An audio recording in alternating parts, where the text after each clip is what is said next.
Hello friends, आज मैं आप लोगों के साथ एक बार फिर आज मैं दिसंबर 2011 पेपर 2 हिंदी लेके आई हूँ यूजीसी नेट का। तो चलिए हम लोग शुरू करते हैं। प्रश्न नंबर 1 देखते हैं, राहुल सांकेतिक ने हिंदी का प्रथम कवि किसे माना है। तो देखिए, राहुल सांकेतिक जी ने हिंदी का जो प्रथम कवि है ये शरद को माना है। और जो हमारा सेकंड ऑप्शन है पुष्य शिव सिंह सेंगर जी ने इन्हें प्रथम कवि माना है। और हमारा थर्ड ऑप्शन है शालिभद्र सूरी, इनको गणपति चंद्र गुप्त जी ने प्रथम कवि माना है। हमारा फोर्थ ऑप्शन जो है स्वयंभू, इनको राम कुमार वर्मा जी ने प्रथम कवि माना है। लेकिन सबके सम्मति से शरद ही हिंदी के प्रथम कवि माने जाते हैं। आप लोगों को ये सारी बात भी पता रहनी चाहिए। चलिए आगे चलते हैं।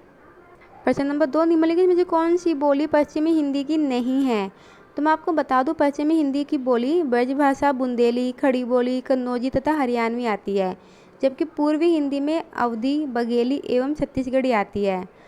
तो जो अवधी है ये पूर्वी हिंदी की बोली है, पश्चिमी हिंदी की नहीं है, तो इसमें हमारा ऑप्शन डी होगा। आगे चलते हैं। प्रश्न नंबर 3 देखते हैं, संविधान की 8वीं अनुसूची में कौन सी भाषा शामिल नहीं है। तो संविधान की 8वीं अनुसूची इसमें भोजपुरी भाषा शामिल नहीं है, इसे संविधान ने शामिल करने का प्रस्ताव लगाया गया है। तो अब ये शामिल नहीं है, तो भोजपुरी इसमें हमारा आंसर सी होगा। प्रश्न नंबर 4 देखते हैं, बिहारी उपभाषा के अंतर्गत कौन सी बोली नहीं आती है। तो देखिए, भोजपुरी, मगही एवं मैथिली बिहारी उपभाषा के अंदर आती है, इसकी उपभाषा की बोली है। जबकि बुंदेली है वो पश्चिमी हिंदी की बोली, तो बुंदेली जो है वो बिहारी की उपभाषा में नहीं आती है, तो इसमें हमारा ऑप्शन बी होगा, बुंदेली। प्रश्न नंबर 5 देखते हैं, निम्नलिखित में से अष्टछाप का कवि कौन नहीं है। तो देखिए, अष्टछाप की जो स्थापना है वो 1565 में हुई, ईस्वी में हुई थी, जो कि गोस्वामी विठलनाथ जी ने की थी। इसमें 8 कवि सम्मिलित है, जो है कुंभनदास, सूरदास, परमानंद दास, कृष्णदास, चतुर्भुज दास, गोविंद स्वामी, सीत स्वामी तथा नंददास आते हैं। लेकिन जो मूलक दास है वो इसमें नहीं आते हैं, तो उसमें ये भी आते हैं, ये भी आते हैं, ये भी आते हैं, लेकिन ये नहीं आते हैं, तो हमारे इसमें ऑप्शन ए हो जाएगा। प्रश्न नंबर 6 देखते हैं, निम्नलिखित में से कौन सी रचना चिंतामणि की है। देखिए, मैं आपको पहले बता देती हूँ, जो हमारा ऑप्शन ए है अलंकार प्रकाश, ये भूषण जी की रचना है। सेकंड हमारी जो ऑप्शन है रसराज, ये मतीराम जी की रचना है। जो हमारा थर्ड ऑप्शन है कवि कुलपतरु, ये जो हमारी रचना है चिंतामणि जी की रचना है। और हमारे जो ऑप्शन 4 है काव्य निर्णय, ये हमारी भिखारी दास जी की रचना है, तो हमारे इसमें आंसर हो जाएगा आंसर सी। प्रश्न नंबर 7 देखते हैं, इनमें से कौन सा कवि द्विवेदी युग का है। तो देखिए, जो हमारा ऑप्शन ए है बद्री नारायण चौधरी प्रेमधन, ये जो कवि है इनका जो काल हमारा है ये 1855 से 1923 तक का है। ये जो है भारतेंदु युग के कवि है।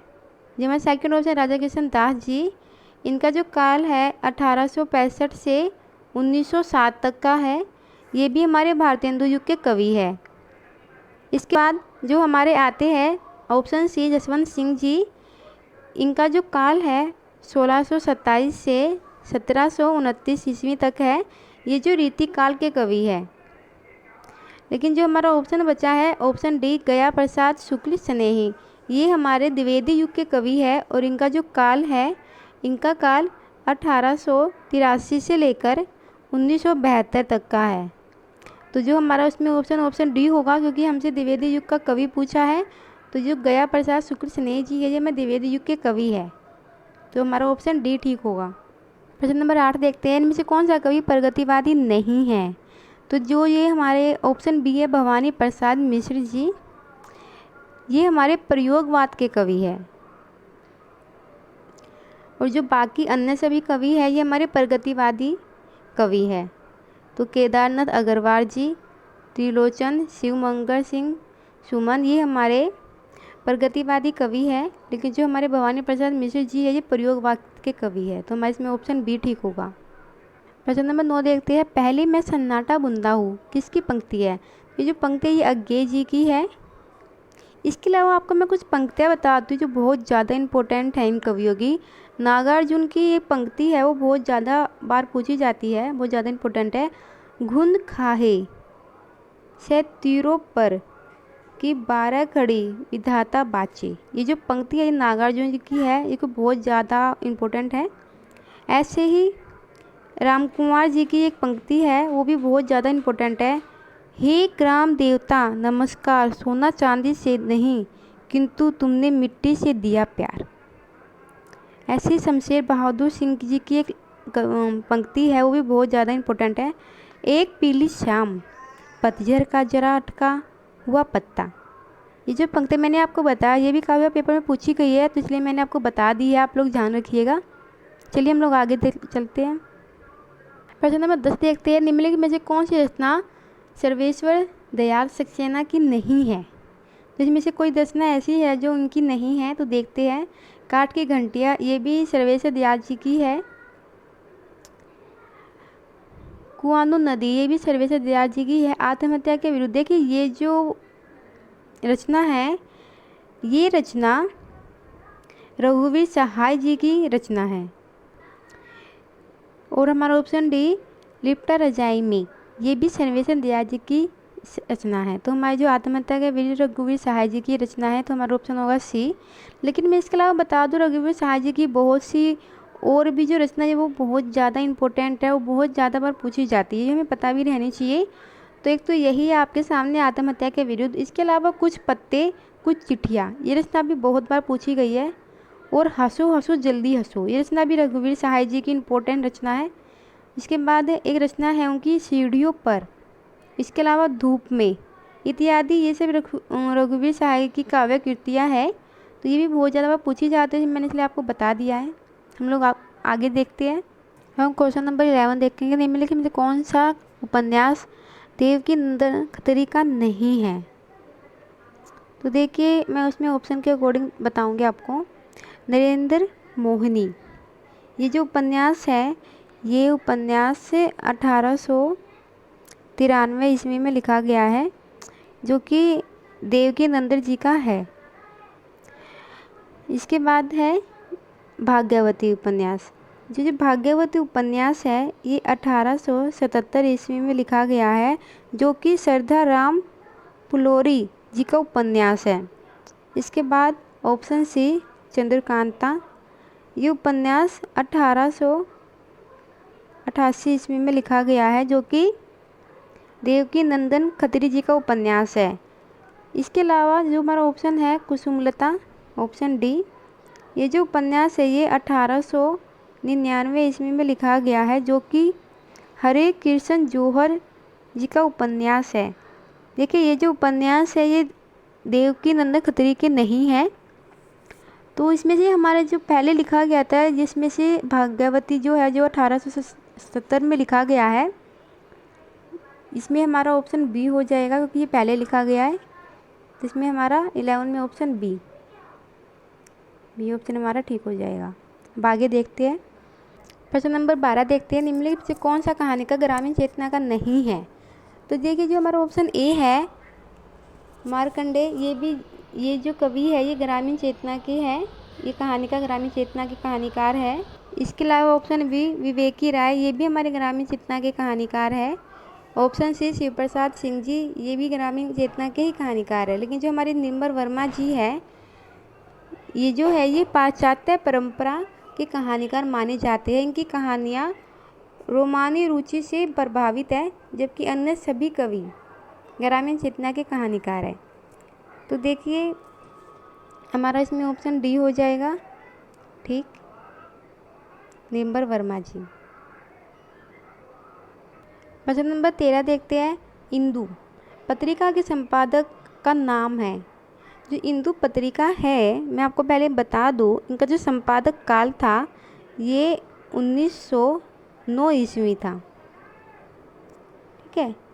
इसका जो इंदु का है ये 1909 ईस्वी का ये संपादक काल है। और इसके जो संपादक है संपादक इसके जो है वो अंबिका प्रसाद गुप्त जी रह चुके हैं। तो इसमें मेरा ऑप्शन ए ठीक होगा। लेकिन इसके अलावा मैं आपको बताना चाहती हूँ कि ये जो जगदीश गुप्त जी है, जो हमारा ऑप्शन बी है, इनकी भी एक पत्रिका थी जिसका नाम है नई कविता। ये नई कविता जो हमारी पत्रिका है ये जगदीश गुप्त जी की है, जिसका प्रकाशन वर्ष 1954 ईस्वी है। इसके अलावा जो ऑप्शन सी हमारा चंद्रधर शर्मा गुलेरी, इनकी भी एक पत्रिका है जिसका नाम समालोचक है।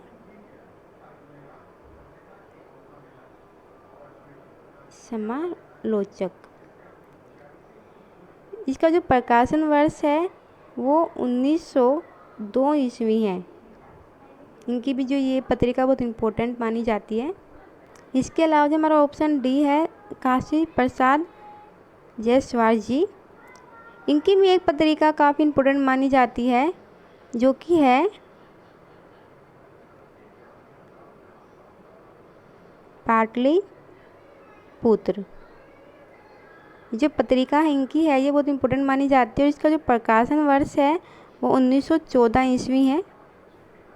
ये इनकी बहुत ही ज़्यादा इम्पोर्टेंट पत्रिकाएं हैं जो मैंने आपको बता दी। लेकिन जो हमारा क्वेश्चन था उसके अकॉर्डिंग जो इंदु पत्रिका संपादक है वो अंबिका प्रसाद गुप्त जी, इसके अकॉर्डिंग हमारा आंसर ए ठीक होगा। आगे देखते हैं। प्रश्न नंबर 14 देखते हैं, आवारा मसीहा रचना किसके जीवन पर आधारित है। तो मैं आपको बता दूं आवारा मसीहा जो है ये बंगला के प्रसिद्ध उपन्यासकार शरद चंद्र जी के जीवन पर विष्णु प्रभाकर ने आवारा मसीहा 1974 में लिखी थी, ये नामक जीवनी लिखी थी। ठीक है, तो ये शरद चंद्र जी की जीवनी है। ये 3 पर्वों में विभक्त है। इसमें पहला है दिशाहारा, दूसरा है दिशा की खोज और तीसरा दिशांत। तो इसमें हमारा ऑप्शन सी ठीक होगा। प्रश्न 15 देखते हैं, निम्नलिखित में से कौन सी रचना नाट्य काव्य नहीं है। तो मैं आपको बता दूं जो हमारा ये पहला है अग्निलिख, इसका रचना काल 1976 ईस्वी है, जो कि भारत भूषण अग्रवाल जी की रचना है। इसके अलावा जो हमारा अंधा युग है ये 1955 ईस्वी की रचना है, जो कि धर्मवीर भारती जी की है। इसके अलावा एक कंठ विस्पाई, ये जो रचना है हमारी ये 1963 ईस्वी की रचना है, जो कि दुष्यंत कुमार का नाट्य काव्य है। मतलब ये जो तीनों है ये हमारी एक नाट्य काव्य है, अग्निलिख भी, अंधा युग भी और एक कंठ विस्पाई भी। लेकिन जो हमारी ऑप्शन बी में है परशुराम की प्रतीक्षा, इसका जो रचना काल है वो 1963 ईस्वी है, जो कि रामधारी सिंह दिनकर का काव्य है। तो देखिए ये हमारा काव्य है और ये हमारे सारे नाट्य काव्य है। तो हमारे इसमें ऑप्शन बी ठीक होगा, ऑप्शन बी परशुराम की प्रतीक्षा। प्रश्न नंबर 16 देखते हैं, निम्नलिखित में से कौन सा ग्रंथ हजारी प्रसाद द्विवेदी का नहीं है। तो देखिए अशोक के फूल, अशोक के फूल जो है इसका प्रकाशन वर्ष 1948 है, जो कि हजारी प्रसाद द्विवेदी जी का ही निबंध है। इसके अलावा कुटज का प्रकाशन वर्ष 1964 है, जो कि हजारी प्रसाद जी का ही है। इसके अलावा विचार प्रवाह, इसका प्रकाशन वर्ष 1959 ईस्वी है, जो कि हजारी प्रसाद जी का निबंध है। लेकिन जो हमारा ऑप्शन डी है विंत और विकास, इसका प्रकाशन वर्ष 1959 ईस्वी ही है। लेकिन ये जो है ये शांति प्रिय द्विवेदी जी का निबंध है, तो ये अशोक हजारी प्रसाद जी का नहीं है। तो हमारा ये शांति प्रिय द्विवेदी जी का निबंध, इसके अकॉर्डिंग हमारा ऑप्शन डी ठीक होगा। प्रश्न नंबर 17 देखते हैं। प्रगतिशील साहित्य की समस्याएं ग्रंथ नामक ग्रंथ के लेखक का नाम क्या है? तो देखिए, प्रगतिशील साहित्य की समस्याएं, ये जो ग्रंथ है ये रामविलास शर्मा जी का ग्रंथ है। इसमें हमारा ऑप्शन डी ठीक होगा। इसका प्रकाशन वर्ष हमारा है 1954 ईस्वी। इसके अलावा मैं आपको सबके कुछ इम्पोर्टेंट ग्रंथ बता देती हूँ। नगेंद्र जी का जो है यो एक ग्रंथ है आलोचक की आस्था, जो कि 1966 ईस्वी का है। वो भी ग्रंथ बहुत बार पूछा गया है। इसके अलावा नंदुलाल वाजपेयी जी का एक ग्रंथ है जो है नया साहित्य नए प्रश्न, जो कि 1955 ईस्वी का ग्रंथ है। वो भी बहुत बार पूछा गया है। इसके अलावा कुबेरनाथ राय जी, इनका एक ग्रंथ है महाकवि की तर्जनी, जो कि 1979 ईस्वी का है। ये भी काफ़ी बार पूछा गया है, तो ये मैंने आपको सिर्फ बता दिया है जनरल नॉलेज के लिए। चलिए हम आगे चलते। इसमें हमारा ऑप्शन डी ठीक हुआ, रामविलास शर्मा जी। प्रश्न नंबर 18 देखते हैं। रस गंगाधर किसका ग्रंथ है? जो रस गंगाधर ग्रंथ है वो पंडित जगन्नाथ जी का ग्रंथ है। तो इसमें हमारा ऑप्शन बी ठीक होगा। लेकिन मैं इन सब के भी आपको कुछ इंपॉर्टेंट ग्रंथ बता देती हूँ। मम्मट जी का ग्रंथ है काव्य प्रकाश, जो कि बहुत बार पूछा गया है, वो भी काफ़ी इम्पोर्टेंट है। विश्वनाथ जी का एक ग्रंथ है साहित्य दर्पण, ये भी काफ़ी बार पूछा गया है। एक धर्मेंद्र जी का एक ग्रंथ है औचित्य विचार चर्चा। ये इम्पोर्टेंट ग्रंथ जिनका नाम मैंने आपको बता दिया है। अब हम आगे चलते हैं।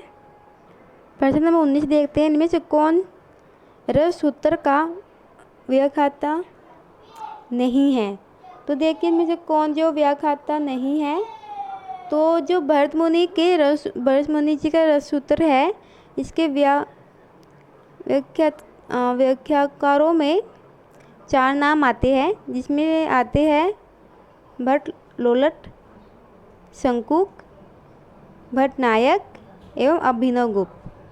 लेकिन जो इसमें ऑप्शन सी में हमें दिए गए वामन इसमें नहीं आते हैं, क्योंकि यह रीति संप्रदाय के जनक माने जाते हैं। तो हमारा ऑप्शन सी ठीक होगा इसमें। प्रश्न नंबर 20 देखते हैं।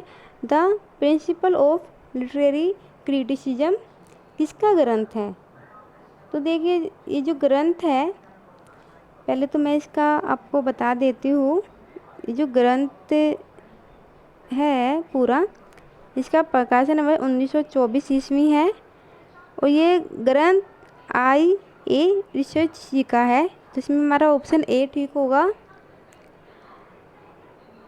लेकिन इसके अलावा मैं आपको वो कुछ इम्पोर्टेंट ग्रंथ बताना चाहूँगी। एक ग्रंथ है एस्थेटिक जो ग्रंथ है, क्रोचे जी का बहुत ही ज़्यादा इम्पोर्टेंट ग्रंथ है।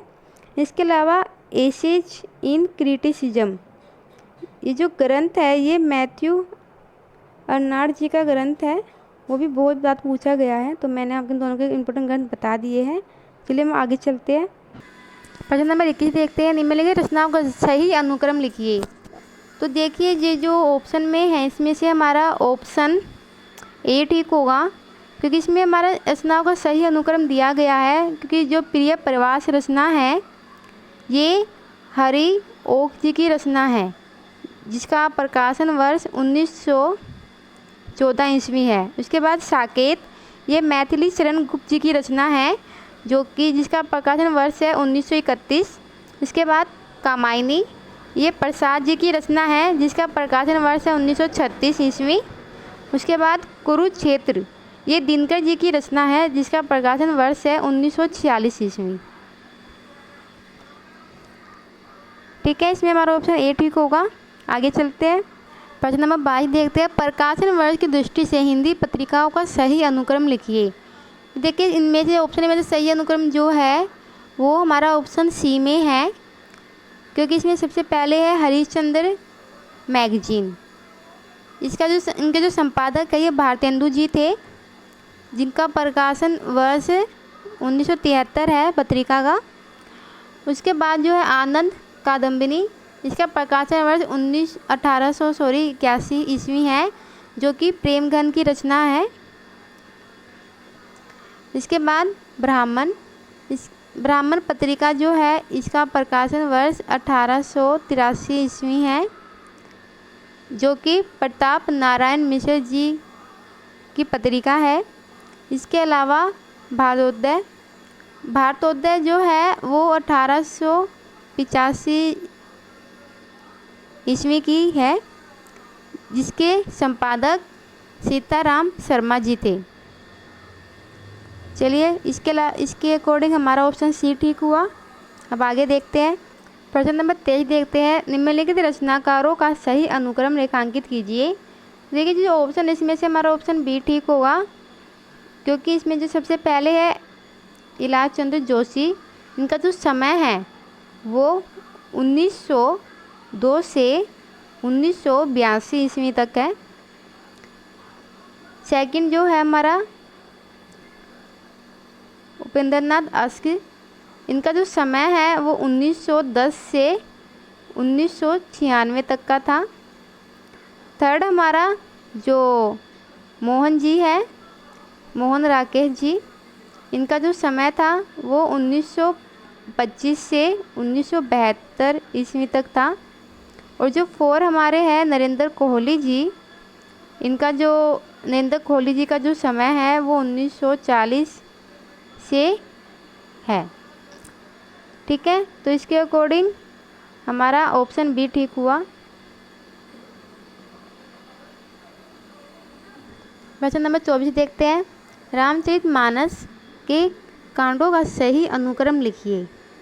तो देखिए इसमें जो ऑप्शन में से जो हमारा ऑप्शन बी है ये ठीक होगा। इसमें जो सही अनुक्रम दे रखा है, देखिए रामचरितमानस के 7 कांड है टोटल, जिसका अनुक्रम है सबसे पहले आता है बालकांड, उसके बाद आता है अयोध्या कांड, फिर आता है अरण्य कांड, इसके बाद आता है किष्किंधा कांड, इसके बाद आता है सुंदरकांड, फिर आता है लंका कांड और अंत में आता है उत्तरकांड।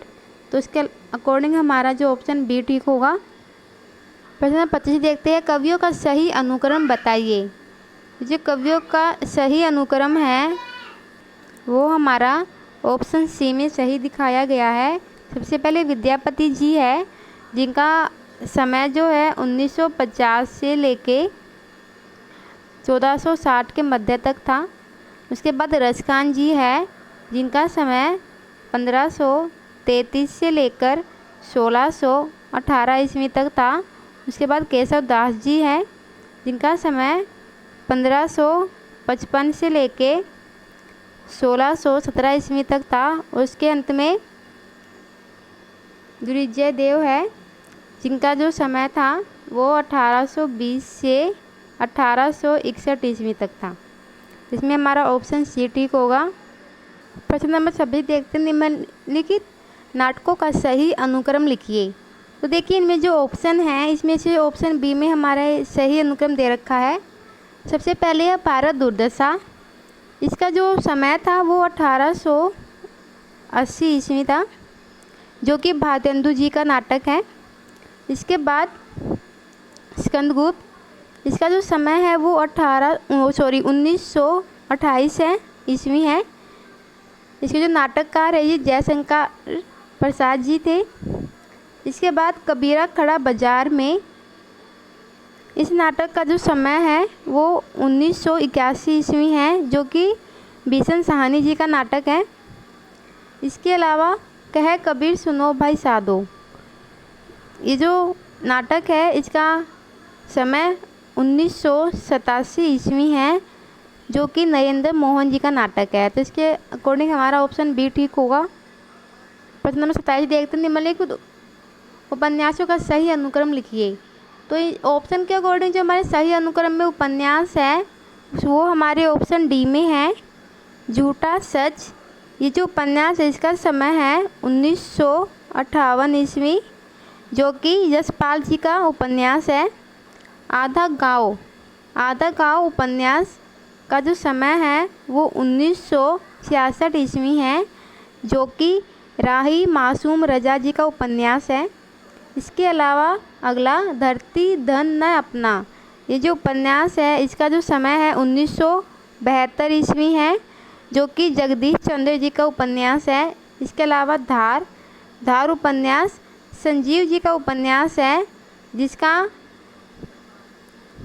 समय 1990 ईस्वी है।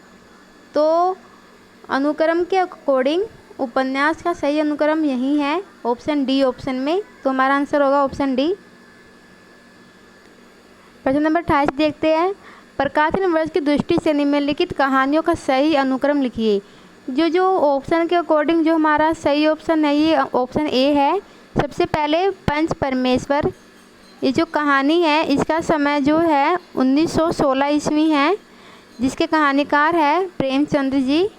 सेकंड पर्दा उपन्यास कहानी, जो पर्दा कहानी है इसका जो प्रकाशन वर्ष है वो 1944 ईस्वी है और इसके कहानीकार निर्मल वर्मा जी हैं। थर्ड परिंदे का जो कहानी जो समय है वो 1960 ईस्वी है, जो कि यशपाल जी की है। उसके अलावा पाल गोमरा का स्कूटर, ये जो कहानी है इसका समय 1997 ईस्वी है, जो कि उदय प्रकाश जी की कहानी है। तो इसके अकॉर्डिंग हमारा ऑप्शन ए ठीक होगा। नंबर 29 देखते हैं। निम्नलिखित निबंधकारों का सही अनुक्रम बताइए। तो जो ऑप्शन के अकॉर्डिंग इसमें ऑप्शन हमारा ए ठीक होगा। बाल मुकुंद गुप्त जी है, इनका जो समय था वो था 1865 से 1907 ईस्वी तक का। उनके अलावा जो हमारे सरदार पूर्ण सिंह जी थे, उनका जो समय था वो 1875 से 1944 ईस्वी तक है। इसके अलावा श्याम सुंदर दास जी, इनका जो समय था ये था 1881 से 1939 तक।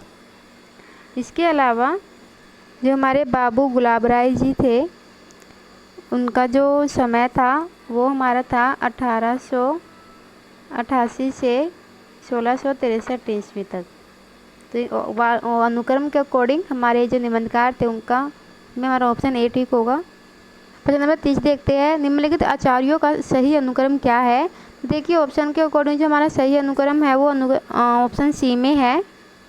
देखिए जो भरत मुनि जी हैं, इनका जो समय है ये दूसरी सदी ईसा पूर्व से बताया जाता है। तो ये लगा लो कि ये दूसरी सदी से, उसका जो समय दूसरी सदी ईस्वी के मध्य तक बताया गया है। इनका जो प्रमुख रचना है भरत मुनि जी की वो नाट्य शास्त्र बताई जाती है। इसके अलावा भामा जी का जो समय है वो छठवीं सदी बताया जाता है और इनकी जो प्रमुख रचना है वो काव्य अलंकार बताई जाती है। काव्य अलंकार। इसके अलावा जो अभिनव गुप्त जी है, इनका जो समय है वो 10वीं से 11वीं सदी बताया जाता है और इनका जो प्रमुख रचना इनकी जो है वो धवनालोक लोचन बताई जाती है। इसके अलावा जो गुप्त जी है, अभिनव गुप्त हो गया हमारा, विश्वनाथ जी है, इनका जो समय है वो 14वीं सदी बताया जाता है और इनका जो प्रमुख रचना है वो साहित्य दर्पण मानी जाती है। साहित्य दर्पण जो है रचना इनकी प्रमुख मानी जाती है। इसमें ऑप्शन सी ठीक होगा। आगे देखते हैं। प्रश्न नंबर 31 देखते हैं। निम्नलिखित कृतियों को उनके निबंधकारों के साथ सुमेलित कीजिए। तो ये हमें इसमें मैचिंग करनी है। तो देखिए सबसे पहले जो हमारा निबंध है ये पगडंडियों का जमाना। ये जो निबंध है इसका जो समय है ये 1966 ईस्वी का समय है। और जो इसके निबंधकार है वो हरिशंकर परसाई जी है, फोर्थ ऑप्शन में जो हमारे दिए गए हैं। उसके अलावा सेकंड बी हमारा अंगद का पाव, इसका जो समय है वो 1958 ईस्वी है। और इसके जो निबंधकार है श्री लाल शुक्ल जी है, जो हमारे फर्स्ट ऑप्शन में दिए गए हैं। सी गंधमादन, उस उपन्यास निबंध का जो समय है वो है 1972 ईस्वी, जो कि कुबेर नाथ राय जी का है, ये वाला। डी ऑप्शन जीप पर सवार झिल्लियाँ, इसका जो समय है वो 1971 ईस्वी है, जो शरद जोशी जी का है। इसके अकॉर्डिंग जो हमारा कर्म क्या हुआ, ए का 4 है 4, बी का हमारा जो फर्स्ट है, सी का हमारा सेकंड है और डी का हमारा थर्ड है। तो 4 1 2 3, तो 4 1 2 3 ये हमारे ऑप्शन सी में है, तो इसमें हमारा ऑप्शन सी हो जाएगा। अब हम प्रश्न नंबर 32 देखते हैं। निम्नलिखित आलोचकों को उनकी कृतियों के साथ सम्मिलित कीजिए। तो जिसमें कुछ आलोचक उनकी कृति है तो हम देखते हैं। सबसे पहले है राम स्वरूप चतुर्वेदी। इनके ऑप्शन के अकॉर्डिंग जो इनकी जो कृति है वो है हिंदी साहित्य और संवेदना का विकास, जो कि हमारे ऑप्शन बी में है। इनका जो वर्ष है इसका ये है 1986 ईस्वी। इसके आगे देखते हैं देवराज जी की कृति। देवराज जी की कृति है छायावाद का पतन, जो हमारे ऑप्शन 1 में है। इसकी जो समय है था 1948 ईस्वी था। उसके अलावा जो सी ऑप्शन में है रामविलास शर्मा जी, इनकी जो कृति है आस्था और सौंदर्य है, जो ऑप्शन 4 में है। इसका जो समय है 1961 ईस्वी है। 4 लक्ष्मीकांत वर्मा, इनकी जो कृति है वो नई कविता के प्रतिमान, जो 5th ऑप्शन में है। इसका जो समय था 1968 ईस्वी था। तो इसके अकॉर्डिंग हमारा जो कर्म हुआ वो हुआ पहले का सेकंड, फिर फर्स्ट, फिर 4 और फिर इसमें जब हमारा कर्म हुआ सेकंड, फर्स्ट, 4 और थर्ड। देखिए जब मैंने आपको ये बताया था लक्ष्मी वर्मा जी की नई कविता की, वो कविता के नई प्रतिमान नहीं है, वो नई कविता के प्रतिमान है। थोड़ा सा मेरे को कन्फ्यूजन हो गया था। जो कविता के नई प्रतिमान है ये नामवर जी की है, तो इसमें मुझे माफ़ करिएगा। हमारा 2 1 4 3 ऑप्शन में होगा, तो इसके अकॉर्डिंग जो हमारा ऑप्शन है वो होगा 2 1 4 3, ऑप्शन डी में हमारा ठीक हो जाएगा। प्रश्न नंबर 33 देखते हैं। निम्नलिखित कहानीकारों को उनके कहानियों को उनके कहानीकारों के साथ सम्मिलित कीजिए।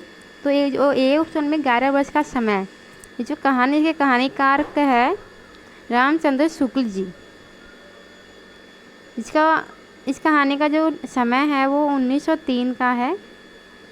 इसके बाद दुलाई वाला कहानी बंग महिमा जी की है, जिसका समय 1907 का है। इसके अलावा ग्राम जो प्रसाद जी की कहानी है, जिसका समय है 1911 ईस्वी। रानी केतकी की कहानी, ये वाला जो क्वेश्चन है रानी केतकी की कहानी, ये नेट में बहुत बार पूछा गया है। तो ये जो इसकी कहानीकार है इंसा अल्लाह खान है। इसका समय 1808 है कहानी का। तो देखिए इसके अकॉर्डिंग हमारे जो ऑप्शन हुए वो हुए सबसे पहले 4, जो हमारा है 4, उसके बाद 1, उसके बाद 2 और उसके बाद 5, 4 1 2 5। तो देखिए इसके अकॉर्डिंग हमारा कौन सा ऑप्शन ठीक होता है। तो इसके अकॉर्डिंग हमारा जो है 4 1 2 5 में के अकॉर्डिंग ऑप्शन बी हमारा करेक्ट होता है। प्रश्न नंबर 34 देखते हैं। निम्नलिखित उपन्यासों को उनके लेखकों के साथ सम्मिलित कीजिए। तो सबसे पहला उपन्यास विराटा की पद्मिनी, इसका जो समय है मैं आपको बता देती हूँ, 1936 ईस्वी है। इसके उपन्यासकार वृंदावन लाल शर्मा जी हैं। सेकंड, ये हम साथ में लिखते चलेंगे इनका कर्म। बी, वैशाली की नगरवधु, इसका जो समय है वो 1949 ईस्वी है, जिसके उपन्यासकार चतुरसेन शास्त्री जी थे। 1।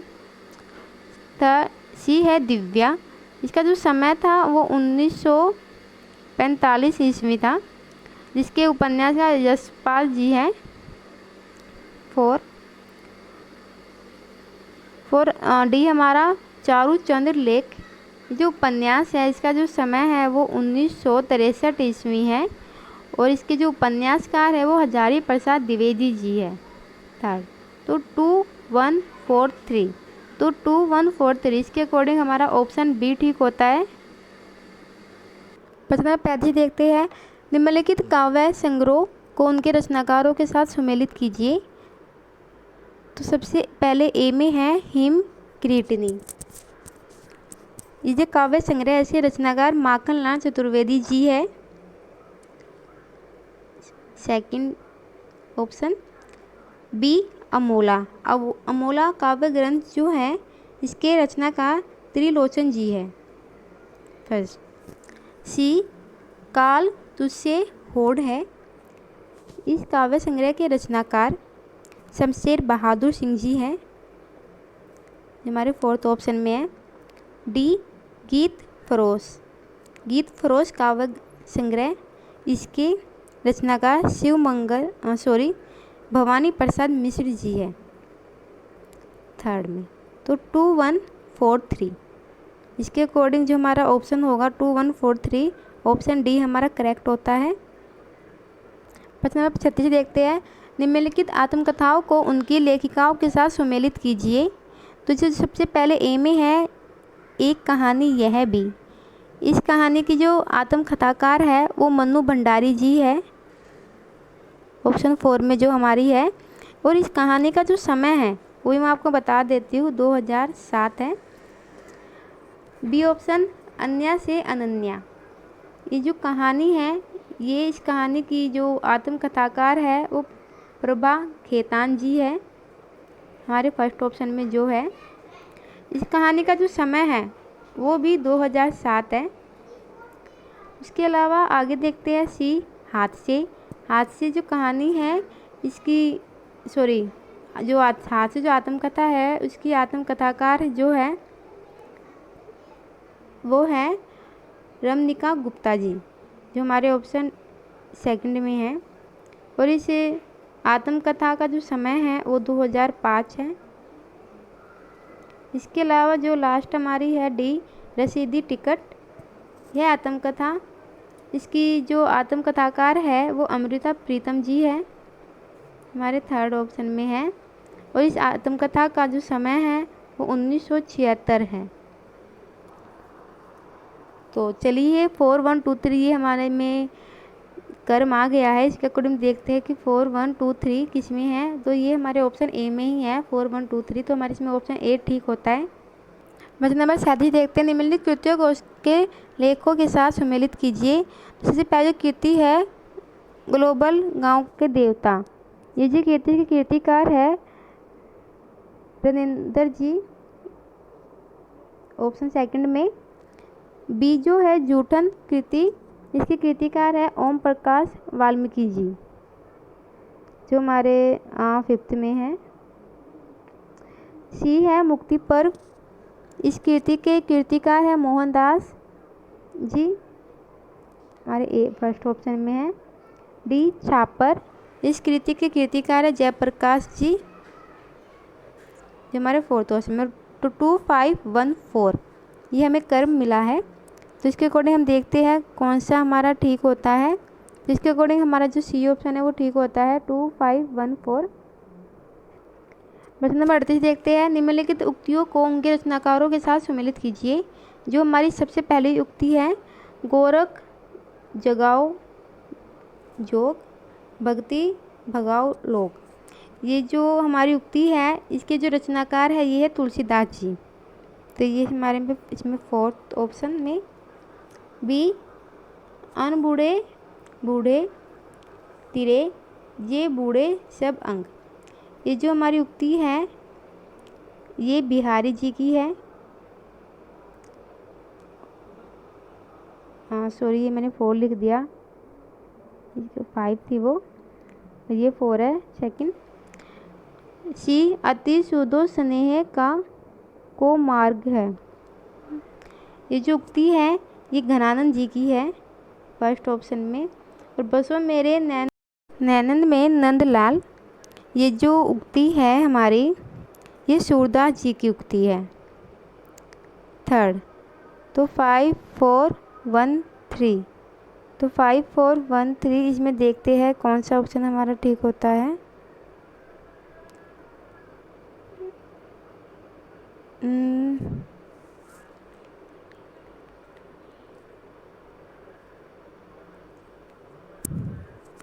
इसके अकॉर्डिंग हमारा जो ऑप्शन बी है वो ठीक होता है। 5 4 1 2, सॉरी इसमें 2 आएगा यहाँ पे, 5 4 1 2। आगे देखते हैं। देखिए जो अभी पीछे हमने ये क्वेश्चन किया है इसमें जो बसवें नंद में नंदलाल, ये मीराबाई की ही लाइन है, मीराबाई की, इसमें ऑप्शन हमारा सेकंड हो जाएगा। मुझे माफ़ करिएगा, ये थोड़ा गलत हो गया मुझसे। अब हम आगे देखते हैं। प्रश्न नंबर 39 देखते हैं। निम्नलिखित उक्तियों को उनके ग्रंथकारों के साथ सम्मिलित कीजिए। ए इसकी उक्ति है उनके ग्रंथकार दिए गए हैं। तो प्रदोषो शब्दार्थो सगुना वरंकीर्ति पुनः क्वापी। ये जो उक्ति है ये उक्ति मम्मट जी की है थर्ड ऑप्शन। प्रज्ञानंद ये जो उक्ति है ये हमारी सेकंड उक्ति, ये भट्टोट जी की है फर्स्ट ऑप्शन में। न और ये मुखम तक जो उक्ति है सी जो उक्ति है वो भामा जी की उक्ति है फोर्थ ऑप्शन है जिनका। डी कीर्ति भनिति से जो ये कहत हित होई, यहाँ तक ये जो उक्ति है डी उक्ति ये तुलसी जी की उक्ति है सेकंड। तो 3 1 4 2 ये देखती है हमारे किस ऑप्शन में है। तो 3 1 4 2 ये हमारे डी ऑप्शन में है, तो इसमें हमारा डी ऑप्शन ठीक हो जाएगा। प्रश्न नंबर 40 देखते हैं। निम्नलिखित कृतियों को उनके लेखकों के साथ सम्मिलित कीजिए। जो कीर्ति है और उसमें उनके लेखक बताने हैं। तो कीर्ति जो सबसे पहले दी गई है the communist manifesto A option में, तो ये कीर्ति है ये कार्ल मार्क्स की है थर्ड ऑप्शन। सेकंड जो उक्ति है द यूज ऑफ, ये वाली जो सेकंड उक्ति है ये टी.एस. एलियट की उक्ति है फोर्थ में जो है। सी जो सी ऑप्शन है इल्यूजन एंड रियलिटी जो उक्ति है, ये जो उक्ति है ये कोडवेल की है फर्स्ट ऑप्शन में जो है। और फोर्थ द पोएटिक इमेज ये जो उक्ति है ये सीडे लेविस की है जो फिफ्थ ऑप्शन में है। तो 3 4 1 5 इसमें हमारा ऑप्शन सी ठीक हो जाएगा 3 4 1 5 के अकॉर्डिंग। क्वेश्चन नंबर 41 देखते हैं। स्थापना इसकी, चिंतन की अपेक्षा कर्म सत्य से अधिक समीप होता है और इसका तर्क जो रीजन है वो क्योंकि कर्म में स्क्रियता और व्यावहारिकता होती है। देखिए जो चिंतन में जो काल्पनिकता का भी समावेश होता है जबकि कर्म में सत्य सदा होता है, तो कर्म सक्रिय एवं व्यवहारिक भी होता है। तो ए और आर इसमें दोनों सही है, तो इसके अकॉर्डिंग हमारा जो आंसर है वो ए होता है। प्रश्न नंबर 42 देखते हैं। स्थापना भाषा ही एकमात्र साधक है जो अन्य पशुओं से मनुष्य को पृथक करती है। तर्क, क्योंकि भाषा केवल मनुष्य की अर्जित संपत्ति है। देखिए जो मनुष्य तथा पशु में अंतर के कई कारण हैं, मात्र भाषा ही नहीं है। भाषा मनुष्य की अर्जित एवं सर्वोत्तम संपत्ति है, अतः इसमें ए तो गलत है और आर सही है। तो इसके अकॉर्डिंग हमारा जो ऑप्शन है ये डी हो जाएगा। क्वेश्चन नंबर 43 स्थापना, सीखने का प्रयत्न किए बिना सीखने की लालसा विफल होती है। तर्क, क्योंकि सीखने के लिए सीखने की आवश्यकता नहीं है। तो देखिए, जो अगर सीखने में रुचि नहीं रखी जाती है तो सीखने में संपूर्ण सफलता नहीं हासिल की जा सकती। सीखने के लिए सीखने की आवश्यकता होती है। अतः ए तो सही है लेकिन आर गलत है। तो हमारा इसमें आंसर डी हो जाएगा। प्रश्न नंबर 44 देखते हैं। स्थापना, लोभ चाहे जिस वस्तु का हो वह बढ़ जाता है, तब उस वस्तु की प्राप्ति, सन्निहित या उपभोग से जी नहीं भरता। तर्क, क्योंकि उनसे नहीं चाहता है कि उसकी प्राप्ति बार बार हो। देखिए, जिस वस्तु के प्रति मनुष्य का लोभ होता है वह चाहता है कि वह वस्तु से बार बार मिले। अतः ए तो हमारा सही है और आर गलत है। तो इसकी में जो ऑप्शन हमारा है ऑप्शन बी ठीक होगा। प्रश्न नंबर 45 देखते हैं। स्थापना, कविता ही मनुष्य के हृदय को स्वार्थ संबंधों से संकुचित मंडल से ऊपर उठाकर लोक सामान्य सार्वभौमिक पर ले जाती है। तर्क, क्योंकि कविता मानव के हृदय को व्यापक नहीं बनाती। देखिए, कविता मानव हृदय को व्यापक बनाती है, ठीक है। तो इसके अकॉर्डिंग हमारा ए तो सही है लेकिन आर गलत है। तो इसके अकॉर्डिंग हमारा आंसर सी ठीक होगा।